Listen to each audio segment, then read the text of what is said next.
Kejari Somlaki bantah belum ada penetapan tersangka korupsi SPPD dan SIMDes, tetapi tidak menutupi kemungkinan 1-2 minggu ke depan akan ada penetapan tersangka. Selasa 12 Juli 2022. Selanjutnya tanggapan dari Kejari Somlaki Kepulauan Tanimbar.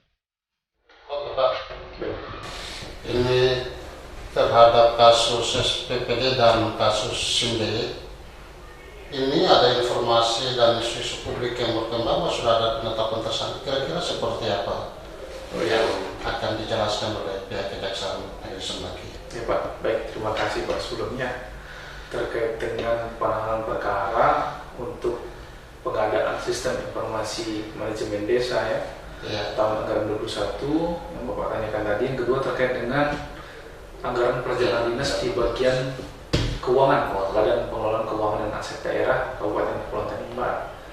Ya, seperti Bapak jelaskan sebelumnya bahwa memang betul Pak, ada isu yang berkembang beberapa hari yang lalu bahwa di salah satu media online menyebutkan bahwa Kejaksaan telah menetapkan tersangka untuk 2 kasus ini. Perlu saya garis bawahi dan saya juga jelaskan forum ini juga sama Bapaknya, kemudian Bapak yang datang, kemudian ada beberapa media juga yang sudah coba konfirmasi. Saya hanya berikan penjelasan bahwa sampai dengan sekarang Pak, untuk 2 penanganan perkara tersebut, baik SPPD fiktif di dugaan penyimpangan dalam pengelolaan anggaran pilihan dinas di bagian keuangan serta pengadaan aplikasi SIMD di desa tahun 2021, sampai dengan sekarang untuk 2 perkara tersebut masih dalam tahap penyidikan dan belum dilakukan penetapan tersangka.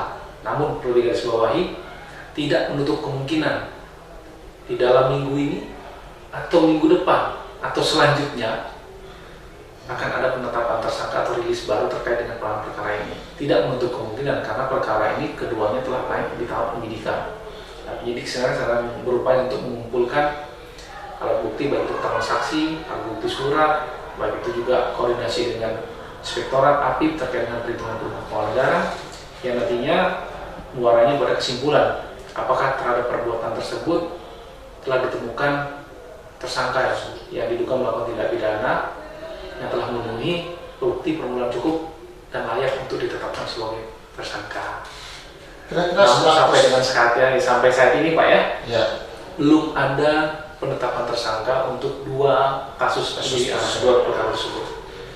Kira-kira dalam ini kedua kasus tersebut, kira-kira dalam prosesnya sudah masuk ke tahap mana nih? Oh baik, ya seperti yang saya jelaskan ini Bapak nih, untuk kasus dugaan penyimpangan pengelolaan anggaran pilihan dinas di bagian keuangan, statusnya sudah tahap penyidikan. Untuk pengelolaan anggaran dana untuk pengadaan sistem informasi manajemen desa itu sudah juga sampai di tahap penyidikan, ya Pak. Dan tidak menutup, makanya saya sampaikan ke Bapak, tidak menutup kemungkinan setelah proses ini ada penetapan tersangka.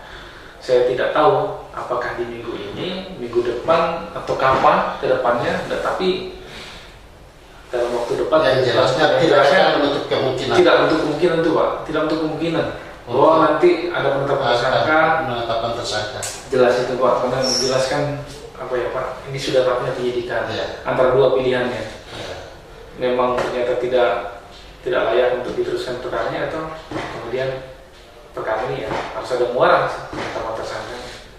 Kira-kira dari pihak Kejaksaan sendiri mau klarifikasi apa ke publik agar publik tidak terlalu terpengaruh dengan isu-isu? Baik, sebenarnya kita sampaikan Pak, mohon izin Pak. Sebenarnya Kejaksaan dalam setiap tahapan penanganan perkara yang perlu saya garis bawahi ya. Kebetulan saya adalah PLH Kepala Seksi Intelijen. Kebetulan Pak untuk posisi Kepala Seksi Intelijen sampai dengan sekarang memang di Kejaksaan Negeri Kepulauan Tanimbar belum terisi, sehingga saya jabatannya sebagai Kepala Seksi Pengelolaan Barang Bukti dan Rampasan ditunjuk Pak Kajari untuk duduk sebagai Kepala Seksi Intelijen sementara PLH.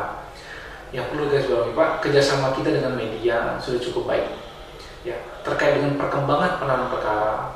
Beberapa kali rilis terhadap penetapan tersangka itu selalu mengundang pihak media. Tidak ada satupun yang media Tanimbar ini yang mohon maaf yang mungkin terlupa untuk diundang, tapi sebagian besar itu sudah ada dan kami akan undang kalau rilis Pak. Dan yang kedua adalah agar seluruh informasi terkait dengan kejaksaan yang membawa nama kejaksaan di dalamnya untuk alangkah baiknya dikonfirmasi dulu sebelum hal tersebut dinaikkan menjadi pemberitaan di publik. Lebih ada konfirmasi yang jelas. Ataupun pihak-pihak yang ingin ya sedikit saja memberitakan tentang terkait pengembangan perkara, lebih baik datang ke sini, nanti kita akan berikan gambaran, penjelasan yang kami berikan untuk yang kami berikan nantinya bisa dinaikkan ke pemberitaan, silakan, itu kewenangan dari media yang bersangkutan. Lebih baik ya ke depannya ada konfirmasi lah sedikit dulu sebelum nanti ada rilis berita, supaya tidak simpang siur pemberitaannya seperti apa. Seperti yang kemarin kan ada beberapa isu ya, katanya sudah ada penetapan tersangka, dan mohon izin Pak, karena penyidikannya ini ada di Kejaksaan Negeri Kabupaten Kepulauan Tanimbar, sekalipun nanti ada penetapan tersangkanya tidak dilakukan di provinsi Kejaksaan, tapi di Kejaksaan Negeri di Somlaki. Itu Pak. Dari kantor Kejaksaan Negeri Somlaki Kabupaten Kepulauan Tanimbar, Lukas Marsedalim melaporkan.